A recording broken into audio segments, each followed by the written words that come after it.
there's nothing more than just what he said here.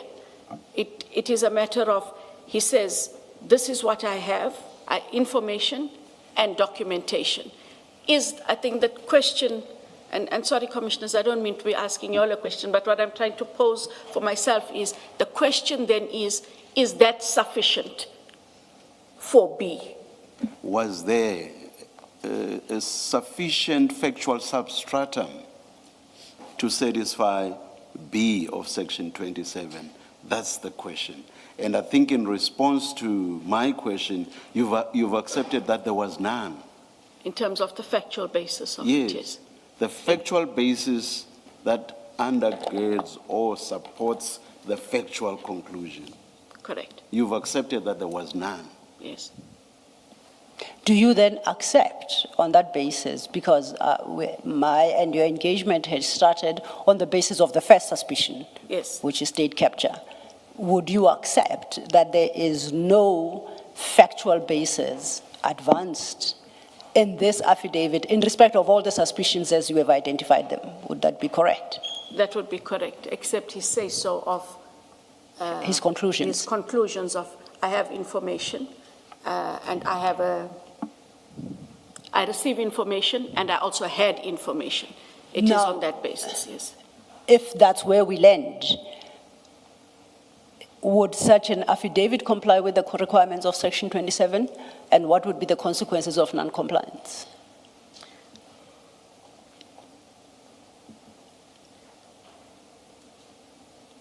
So given the questions that were posed by the chair, it was, I had not looked at it. And not only the questions and the responses. Yes. So on the basis thereof, Commissioners, I've applied my mind differently. The Commission has pointed something out quite differently that ought to have been considered. I'm saying in the manner in which I applied my mind at the time, based on how I understood Section B, or what Section B to mean, at the time, yes, I agreed that it fulfilled that requirement because he had knowledge. He had grounds on which it was based. I've given the answer, Commissioner. I can't change that answer. Are you seriously telling us that since you've been the director since 2022, is it? Yes. Are you telling us that since 2022, this is how you've understood your legal mandate, or no. IDAC's legal mandate? No. Did I understand you correctly to suggest that you understood that the suspicion required has to be viewed subjectively? Did I understand you to say that? I'm asking you this because you said you believe that he had the required suspicion. He, Mr. Adams. Yes. Did I understand you correctly? Correct. So that's subjective as opposed to objective. So did you understand the test to be a subjective test as opposed to an objective test?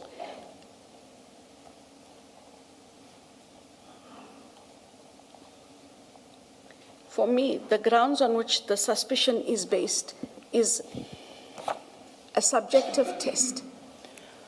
I will. No, I'm not going back on the argument. Okay, I'm saying in the way I've applied my mind, this is a reasonable suspicion.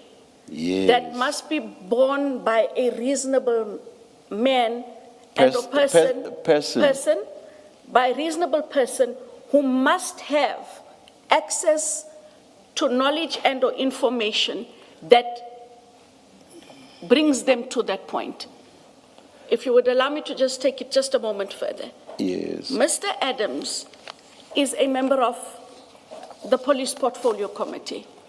These allegations come to them from time to time. There's active engagement with the police. There are documents that are shared. There's information that is shared. I did not take his to be just the test of a subjective mind of just a reasonable man. No. You can't obfuscate issues in the manner in which you are saying. You said you considered the test to be subjective. Now you are saying something that suggests that somehow you also considered it to be objective. You cannot have it both ways. Please, Advocate Johnson. Let me ask you the question again. Did you consider the test to be subjective? Correct. Now what are you saying? You've just said something that seems to suggest that you also considered it to be objective. Make me understand what you are saying. Maybe I didn't express myself correctly. I'm saying that the reasonable man test, the person test, applies. But once you see, therein lies the problem. Once you say that the test is subjective, then you look to what was going on in a specific person's mind. That's subjective. It has nothing to do with a reasonable person. That's subjective. You cannot have it both ways. Law 101 says subjective, you look to the person's mind. Objective, you test that in accordance with how a reasonable person would view the situation. The two are totally different. You cannot want to compound them. You simply cannot. You cannot say it's subjective, but then also refer to a reasonable person test. You cannot. I mean, even a law student doing first year would know that at a later stage during their first year of legal studies. In fact, across the board within legal studies, you go to your law of delict, you go to even criminal law, your culpable homicide, you encounter the reasonable test across the board. So how you could mix the subjective test and the objective test completely escapes me. So back to my question, you have said you accept, or rather you say the test under section 27 is a subjective test. Do you stand by that? Because if you do, it raises very serious issues about your application of the section yes. Over all these years. Are you sticking to your assertion that the test is subjective, even though it uses reasonable? Once you have reasonable, that leads to the objective test. You should know that. Yes. Are you insisting that the test is subjective? It is an objective test of the reasonable person. It's an objective test. Yes. Yeah, you don't even need to go to reasonable person. Reasonable person is implied in the concept of an objective test. So you don't even need to go there. Now, if it is objective, did you operate, when you looked at this referral, did you operate on the basis that here I'm concerned with the objective test? Is that how you applied it? Because my sense when you responded to Ms. Sillo was that you thought it's subjective. And indeed, even here, until my 2 or so questions before now, you were saying it's subjective. It's subjective. So that must clearly mean that you looked at this referral affidavit on the basis that the test was subjective. Is that so? Is that so? I looked at the section 27 on the test of the Subjective, it must be. At the time, yes. It must be, because that's what you believed. Hence your answers on a few good times now during this engagement, your answers that the test is subjective. So you looked at this on the basis that it is subjective. You agree again? Yes. So that means in your case, the word reasonable, which appears in so many words in section 27, did not come into the equation whatsoever. Is that so? It does, because no, of it the couldn't. first Not if the test is subjective according to you. It wouldn't. Because once you talk reasonable, that takes you to the objective test. And you have said, in your mind, that did not apply. So you looked at this on the basis that it was the subjective test that applied, correct? Correct. So reasonable did not come into the equation to your mind, correct? The reasonable that comes to mind is as per any person has reasonable grounds to suspect. It dealt with But- the offenses, which was part A. It's there fine and you are reading it fine, but what I'm saying is, if you believe that the test is subjective, then reasonable, on your understanding, does not come into the equation. Because once you bring into the equation the word reasonable, that's already taking you to the objective test. You have said, on your understanding, the test was subjective. Therefore, reasonable would not have come into your equation, not on your approach. You must accept that. I hear you, Commissioner. Do you accept it? I accept that. Thank you. Thank you, Chair. Based on the engagement you just had with the Chair, would it be a fair understanding that all your approaches to all Section 27 referrals you've had is the attitude you had to this particular one? So IDAC initiated investigations based on numerous of such affidavits which don't advance any grounds to support suspicions expressed therein. Has that been the case throughout the years you've been at IDAC? No, ma'am. And why then how have the other affidavits been dealt with? Have you interrogated their compliance with Section 27 before initiating an investigation? Yes, the other affidavits were quite different. You'd also see, I think you requested from us the affidavit of a different witness. Yeah. When you read those as well, you can see the compliance with these sections. Why didn't you bring to bear that particular need for compliance to this particular affidavit, which is dated less than 2 years ago, November 24? Why did you treat this affidavit as an exception to the rule that you say you had come to apply to all other Section 27 affidavits? So I'm not going back. Yes. And I think that is where my fault line lay, is understanding what the reasonable person, and went back into subjective. That was my error. It is an error. It was an honest error. The test isn't subjective, the test is objective. Here I brought a subjective mind to bear on the information the person gave us. And Advocate Johnson, that is apparent from paragraph 4, because Mr. Adams says none of these people were suitable to be appointed to the post. That's his personal view, without Correct. grounds to support that. Correct. He doesn't even say they did not meet the minimum criteria, they did not have the qualifications. He just says, you appointed somebody from BMW as a brigadier, and then he says, not suitable, full stop.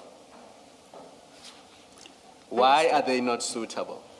Do they not meet the qualifications? He does not even identify the offense that he suspects is being committed there. Because appointment of somebody from BMW on its own does not tell you anything. Because my immediate question would be, what is wrong with appointing somebody, an engineer from BMW? If the position required an engineer, what would be wrong with that? Correct. That would be my immediate question. And I would need that to be addressed in the affidavit itself. Because the entry point, according to Section 27, is that the affidavit must specify 1, 2, 3. Not that it must set out the suspicion and then the grounds, IDAC will figure them out for itself. Understood. Just on an answer you gave in response to Ms. Sillo, Yes, you sir. said an error that you committed was not to apply to apply the subjective test. The test is in fact objective. In that response, based on the answers you gave to me, and repeating the same thing a good few times throughout until your engagement with me, the distinct impression I got was that you've always understood the test to be subjective. Correct? I understood the test to be the reasonable person test, which is an objective test. Okay, I will not go back. I engaged you on the subjective and so on because you cannot marry subjective and objective. It simply can. Oh, let me ask you this question. So throughout, your understanding of Section 27 was in accordance with the responses you gave when I engaged you. As to what those were, the transcript will assist us. Throughout, that was your understanding. It is only now that you have clarity as to what exactly the test is. That is a test which is not subjective as you suggested it was, or a test which does not seek to mix a subjective and objective test. It is simply objective. So before now, you had, I feel bad to have to use this word, but your understanding was this muddled view of what the test was, which muddled view came out as I engaged you. So that was your understanding until now, until during this engagement. Is that a fair suggestion to you? It is fair. Thank you. Can I just say, Ms. Johnson, that even allowing for it was an error, you applied the subjective test because of your misunderstanding of the test that applies. Even on that, in this affidavit, insofar as 27B requires him to set out grounds, this affidavit doesn't set out any grounds. To say I received an envelope that has procurement matters, that's not a ground. It doesn't tell you anything about the contents of the envelope. For all I care, those procurement documents may well not demonstrate anything wrong. So it's not clear to me when you say, well, I accepted because he's a member of parliament who serves in the portfolio committee, that when he says he has an envelope that is sufficient. You surely must know and understand that for you to say this falls within our mandate, you need to satisfy yourself with whatever it is he's relying on. So I don't accept that what you say is an error on your part of applying the wrong test, that it explains what happened here. It doesn't. Even on that error, I would expect you, as you understand the section, it says he must set out grounds, and he doesn't. He doesn't. When he goes on to say 4 other colonels who qualified or who are employed in crime intelligence, none of them were suitable to be appointed in this post. It doesn't tell you anything about this candidate that was appointed. It doesn't. So it is clear in 27B that he does need to tell you facts. Subjectively, he thinks those facts meet the test, but you have to know those facts before you say, yes, our mandate is triggered. You must agree with me. I must be correct in what I'm saying. I'm not about to disagree. Okay, thank you.